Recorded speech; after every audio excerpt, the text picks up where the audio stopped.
bonsoir à tous et bienvenue donc sur notre chaîne YouTube Tout est possible avec Jésus pour un tout nouveau programme. Voilà, donc vous savez que nous faisons partie de la mission Zigan Vie et Lumière et justement il y a un programme un petit peu spécial aujourd'hui parce que il y a un anniversaire à fêter. Cette année, c'est les 70 ans du réveil chez les Zigan et chez les Gitans. Et donc justement, on a un invité qui est spécial ce soir pour justement nous expliquer un petit peu de quelle manière s'est déroulé ce réveil à travers donc les temps et les âges que Dieu a opérés. Et donc c'est le frère Charles Velti qui va donc nous raconter cette belle histoire. Donc je vous souhaite une bonne écoute et que Dieu vous bénisse. Eh bien, je voudrais tout d'abord remercier le pasteur James de m'avoir si gentiment invité pour cette rencontre fraternelle et de vous parler du réveil qui s'est accompli parmi le peuple tzigane en 1949.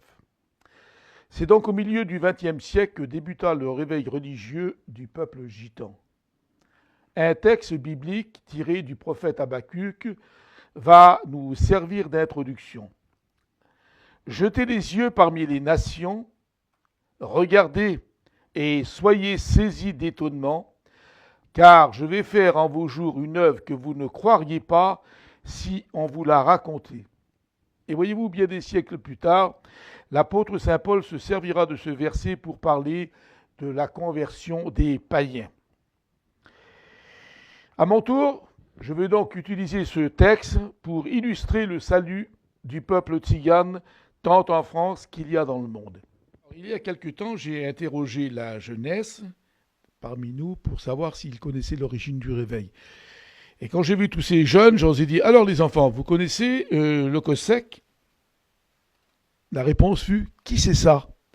J'avais remarqué que la presque totalité de ces jeunes n'avaient jamais entendu parler du frère Le Cossec. Bon, il est vrai que la plupart des jeunes d'aujourd'hui ne savent ni lire ni écrire. D'où l'oubli de ce qui s'est réellement passé il y a 70 ans. Je vais donc raconter à ceux qui ne savent pas l'origine du réveil et rappeler à ceux qui ont oublié bien des détails qu'ils ont perdus. Vous allez entendre ce qui s'est réellement passé, frères, au siècle dernier. C'est au cours de l'hiver 1949 que ce prodige est arrivé, c'est-à-dire la venue de l'Évangile au sein même de notre peuple. Rien ne le prévoyait. Je vais par la grâce de Dieu rafraîchir la mémoire de beaucoup afin de ne jamais oublier ce que Dieu dans sa bonté a fait parmi les errants que nous étions. Dieu un jour avait demandé à Moïse en disant « Interroge les temps anciens qui t'ont précédé, de peur que tu oublies les choses que tes yeux ont vues et qu'elles ne sortent de ton cœur. Enseigne-les à tes enfants. » C'est un extrait du livre du Deutéronome au chapitre 4.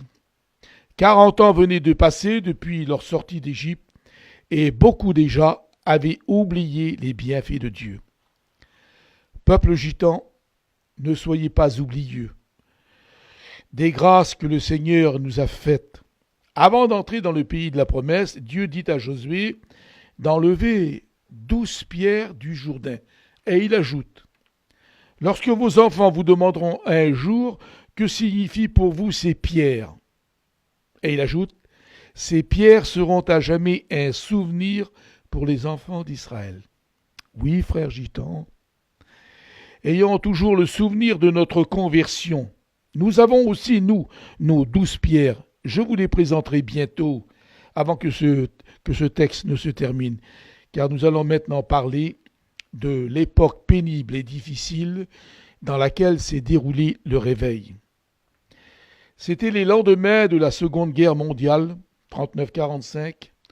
Notre race avait payé un lourd tribut puisque près d'1 million des nôtres avaient été exterminés dans les camps de la mort tels que Auschwitz, Dachau, Buchenwald, Ravensbrück, Treblinka, ou encore en France comme Drancy, Montreuil-Bellay, Montlhéry, etc. et d'autres encore. J'ai personnellement visité ces lieux maudits et cette injustice dont nous avons été victimes nous révolte bien sûr. Nous allons donc parler maintenant d'une drôle d'étoile de couleur noire et marron. L'évangile de Saint Matthieu nous rappelle, si vous l'avez lu déjà, comment est fait la naissance du Christ. Il nous est dit que des mages venus d'Orient, guidés par une étoile, étaient venus jusqu'à Jérusalem pour savoir où était né le Christ. Eh bien, pour nous gitans, je puis dire sans crainte de me tromper que nous étions nés sous une mauvaise étoile. Rejetés des nations, rejetés des connumes, panneaux discriminatoires contre nous, interdits aux gitans, nomades, forains, sur tout le territoire de la commune. Bien que la législation française condamne ces panneaux, ils étaient présents partout. Le Troisième Reich avait donné une bien mauvaise étoile en forme triangulaire de couleur marron ou noire selon les camps de concentration. Et sur le bras de nos ancêtres, le fameux KZ, qui était la marque de la mort par 2 lettres. Par la suite, nous sommes devenus donc craintifs, superstitieux. Et ce que nous ne savions pas, c'est qu'une autre étoile allait éclairer notre monde. Dieu, dans sa grande bonté, avait prévu cette étoile que l'Écriture sainte rappelle et qu'elle donne comme nom l'étoile brillante du matin. Apocalypse 22, 16. Ça voulait dire que la nuit de nos tourments était finie. Un jour nouveau venait de se lever, comme nous le dit ce chant de cantique. Un nouveau jour se lève, j'ouvre les yeux et tu es là. Un nouveau jour se lève et tu es à côté de moi. J'ai encore du mal à y croire. Ma vie a tellement changé. Et ce ne sont pas des histoires, mais la réalité.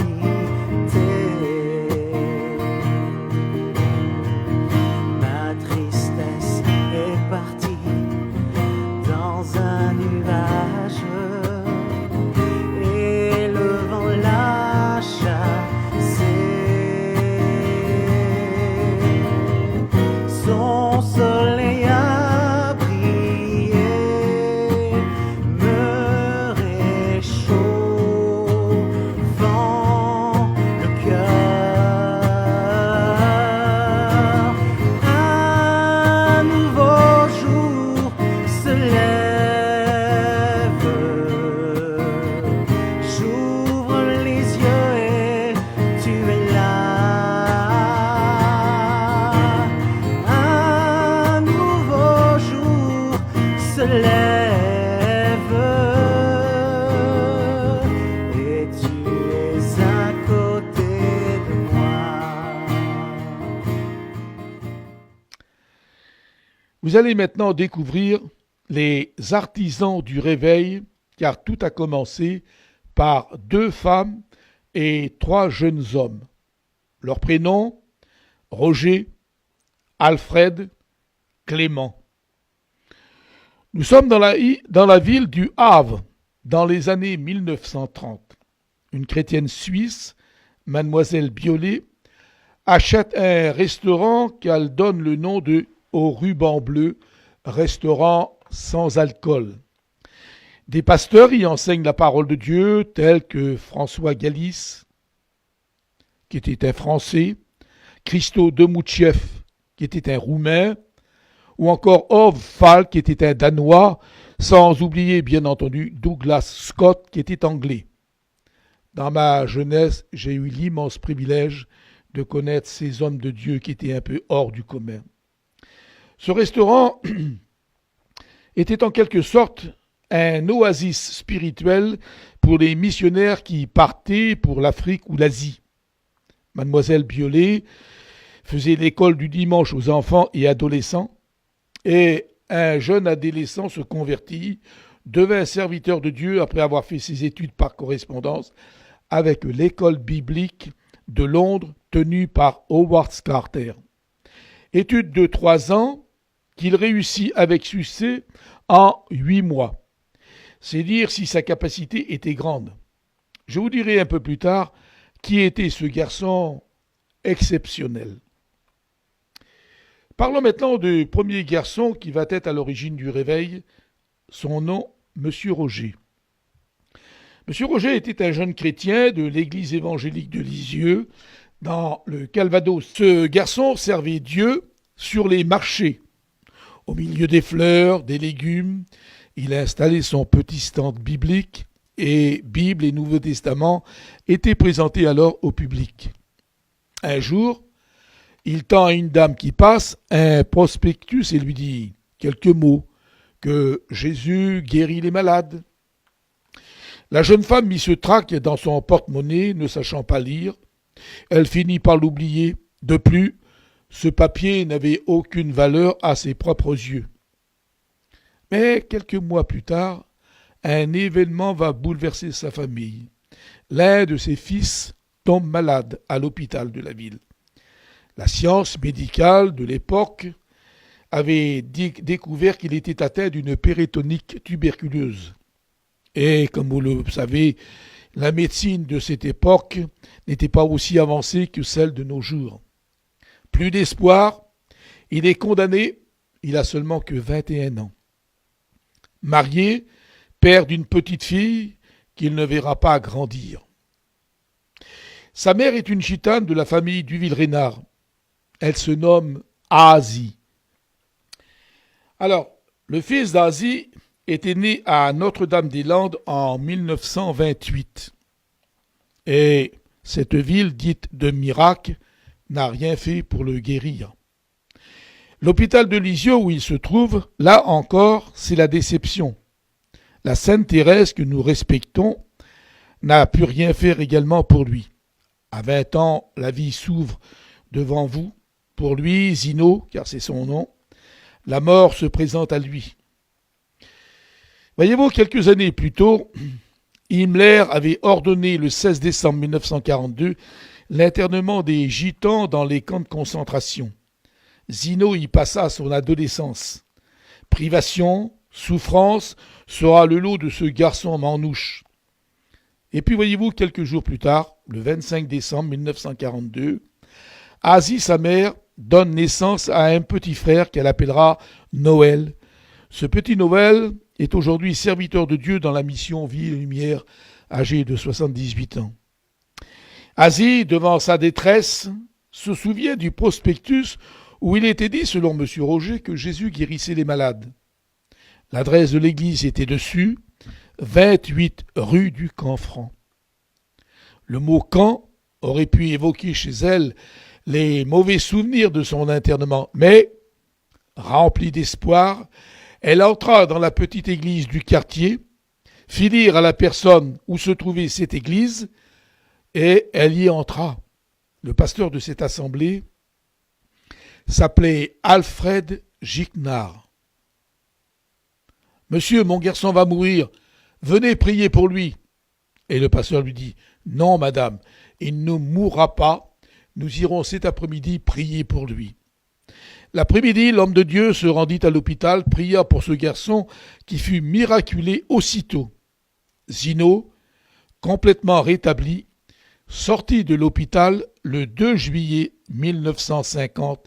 Il y a donc aujourd'hui exactement 70 ans. La nouvelle de cette guérison divine s'est répandue à une vitesse incroyable. En Bretagne en particulier, puis rapidement dans d'autres régions de France. Puis, la famille de Asie partit à Bresse, dans le Finistère. Le pasteur Gignard écrivit donc une lettre au pasteur de Bresse, une lettre lui racontant la conversion des Gitans et qu'il serait bien, dit-il, que si vous pouvez vous en occuper. C'est là que nous allons faire maintenant connaissance avec le troisième jeune homme de notre histoire. L'homme aux 3 prénoms. Clément, Louis, Marie, ça vous dit peut-être rien, mais son nom de famille va vous éclairer. C'était Le Cossec en lui-même. C'est ce même garçon qui avait fait ses études bibliques avec Howard Carter de Londres.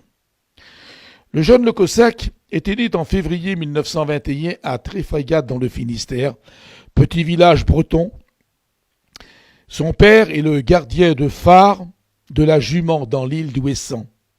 Et à son tour, quelques années plus tard, le jeune Clément deviendra, lui, le phare du peuple gitan dans le monde et leur fera voir la vraie lumière de Dieu.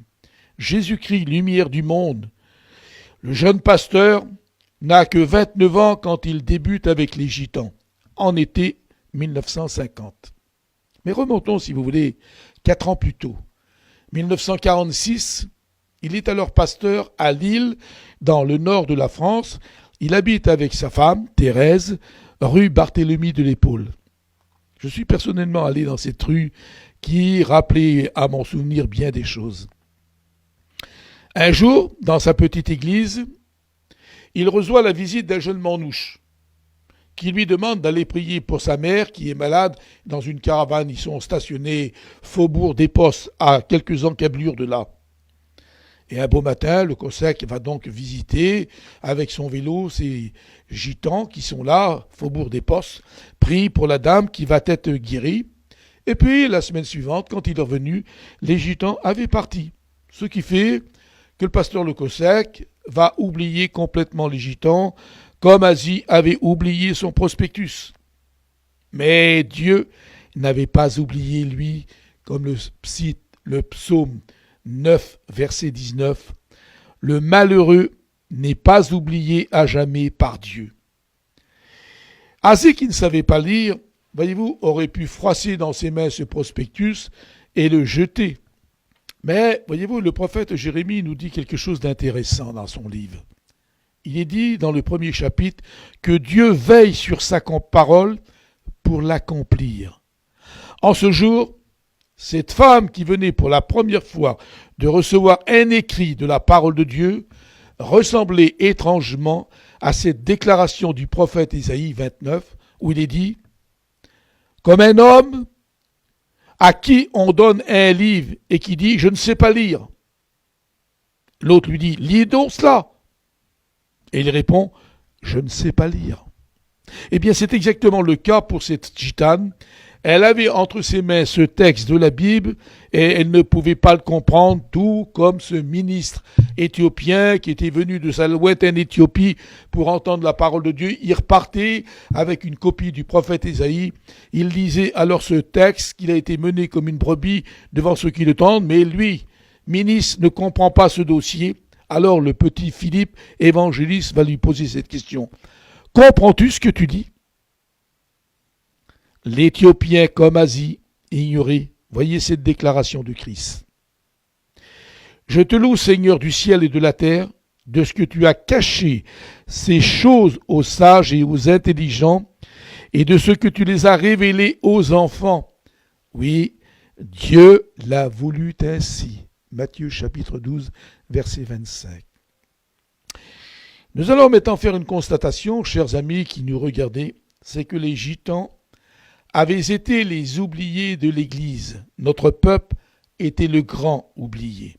Les églises catholiques, protestantes ou autres avaient certainement oublié d'aller évangéliser le peuple gitan et le peuple gens du voyage. Pourquoi ? C'est le grand mystère.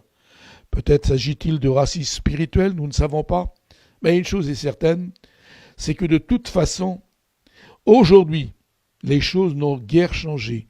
Nous sommes toujours les mal-aimés, des non-croyants surtout.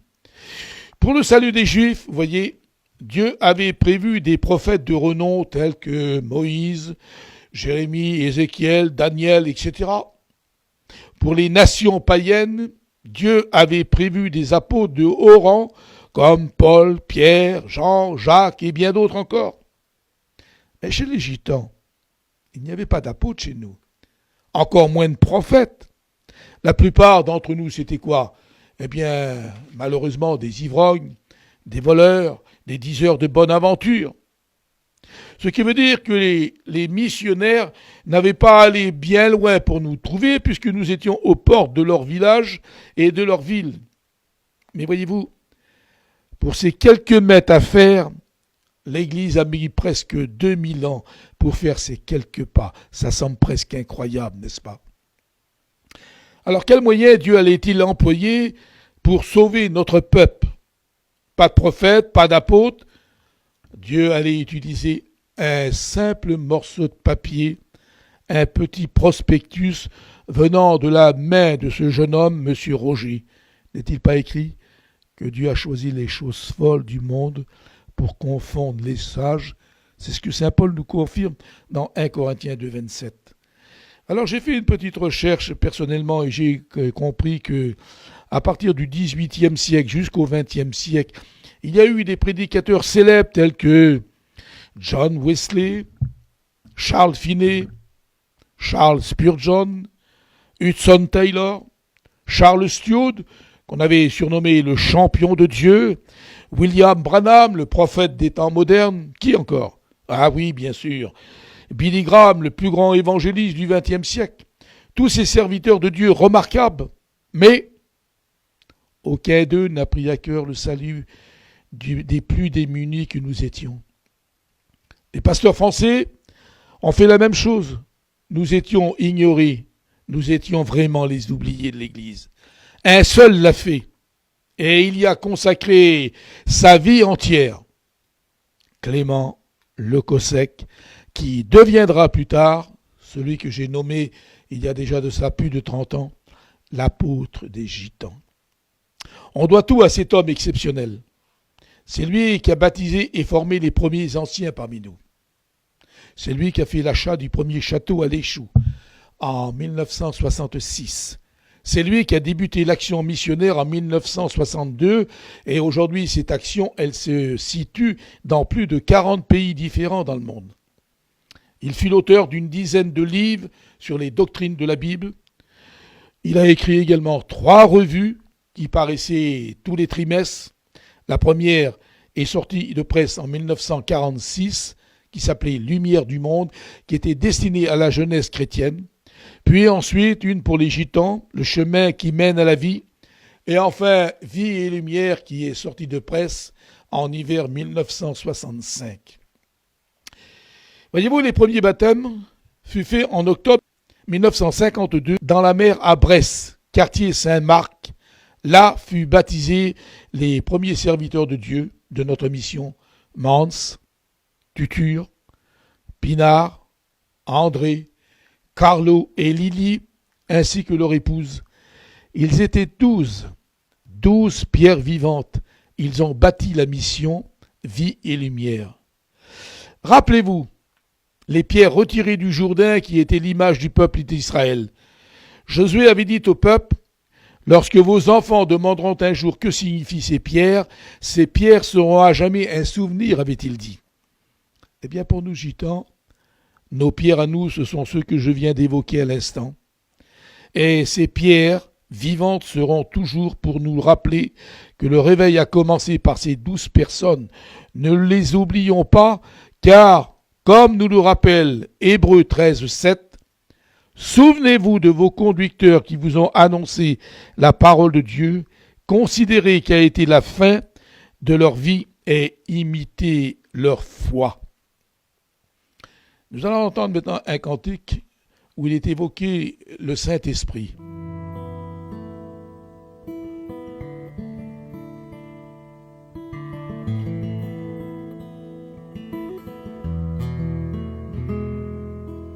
Quand il descend, oui, tout s'arrête, il y a transfert entre ciel et terre. Quand il descend, l'atmosphère change, il y a transfert entre ciel et terre. Le Saint-Esprit est là, le Saint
Voici la réponse. C'est le titre du prospectus reçu des mains de ce garçon que nous avons appelé Monsieur Roger et que Asie a tenu dans ses mains. Voici la réponse. Cette réponse, le peuple gitan l'attendait depuis 2000 ans. Nous connaissons depuis lors désormais la vérité biblique. Il nous manquait l'expérience simplement du baptême dans le Saint-Esprit. Ce fut fait à la Pentecôte des Gitans. Un couple missionnaire sans enfants habitait à Brest, 11 rue Jacques-Cartier. Avec l'aide du pasteur Le Cossack, il aménagea sa cave en salle de réunion. Il s'appelait Yves Bourdouce. J'ai eu l'occasion maintes et maintes fois de passer des heures et des heures de conversation avec cet homme. Et bien sûr, le sujet de notre conversation, c'était le réveil gitan. Yves avait été un temps auparavant mission en Nouvelle-Calédonie. Et là, il m'a expliqué ce témoignage que le sorcier du village, jaloux de ses succès spirituels qu'il avait dans le domaine de la guérison, a dit à son peuple: « Je vais vous montrer que le sorcier blanc est moins fort que moi. Je vais lui donner une tasse de thé empoisonné et il mourra. » Et puis voilà que toute la tribu était devant le pasteur. Le sorcier en question lui apporte sa tasse de thé et il l'a bu.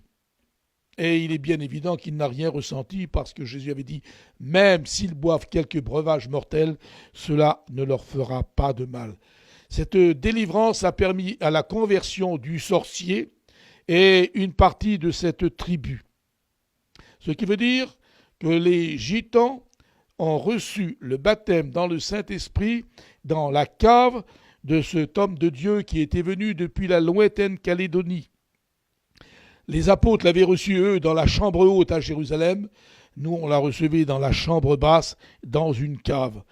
Après cette expérience bénie, frères et sœurs et amis, Mans, André et Carlo sont restés en Bretagne pour y proclamer l'Évangile. Tutur et son fils Lily sont venus jusqu'à Paris.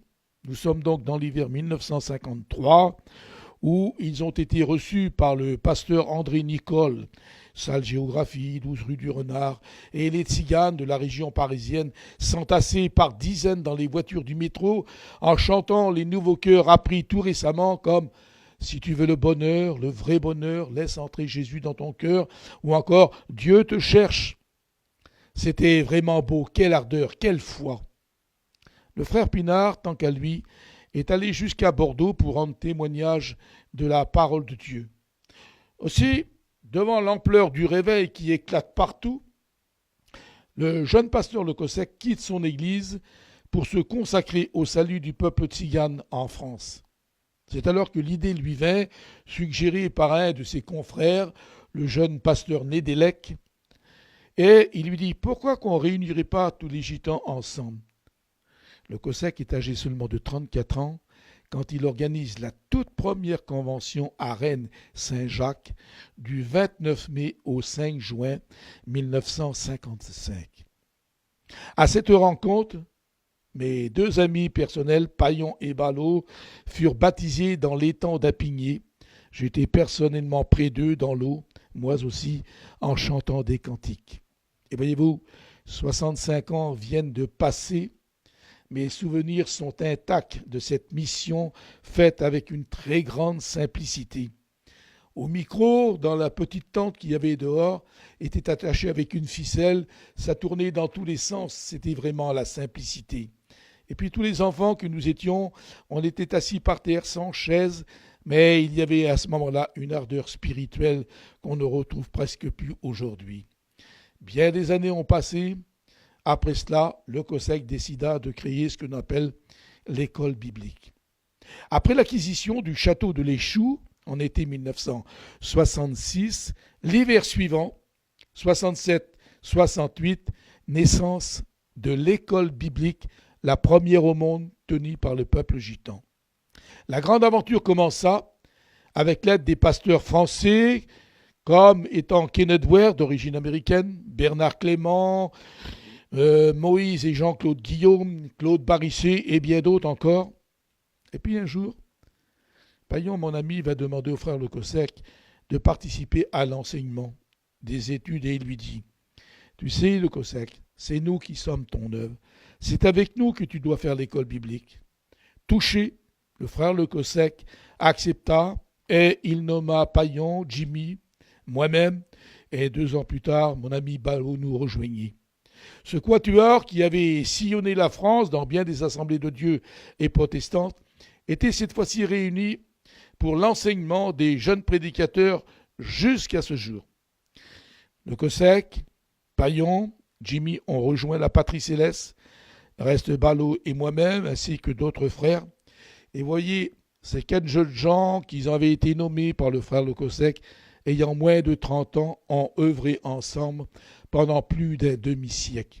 L'œuvre qui vient de Dieu, personne ne peut la détruire. Voir à ce sujet ce magnifique discours que Gamaliel prononça dans ce sens dans le livre des Actes au chapitre 5 au versets 38 et 39. Nous avons aujourd'hui dans notre émission, chers amis qui nous regardez, quelques 2500 prédicateurs. On approche le nombre incroyable de 300 églises locales stables. Chaque session d'école biblique, nous avons plus de 220 élèves.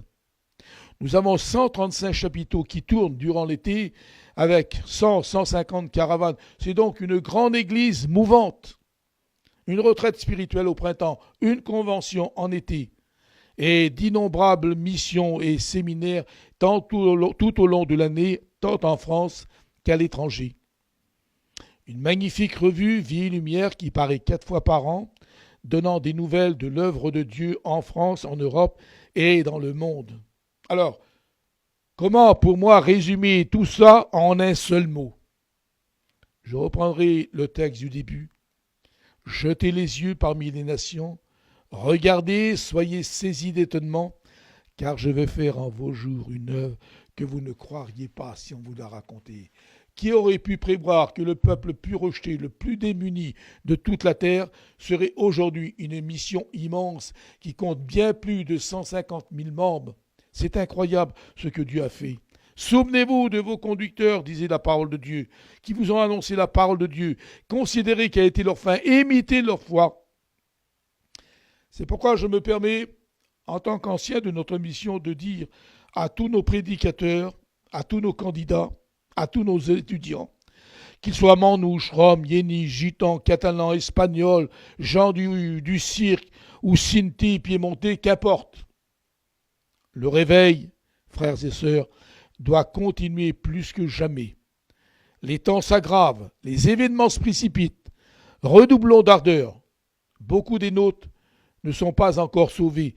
Il faut les sauver absolument. Reprenez les uns, reprenez ceux qui contestent. Sauvez-en d'autres, disait Jude, en les arrachant du feu. Prédicateurs, n'ayez pas de répit. Dès le matin, semez la parole. Faites-le chaque jour et non pas une fois de temps à autre. Lisez pour votre instruction.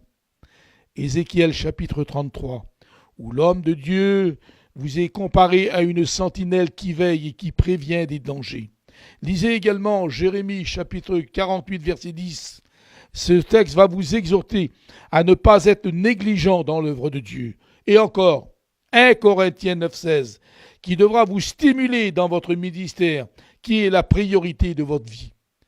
Si vous le faites avec joie et fidélité, le Seigneur vous dira à l'enlèvement, c'est bien, bon et fidèle serviteur.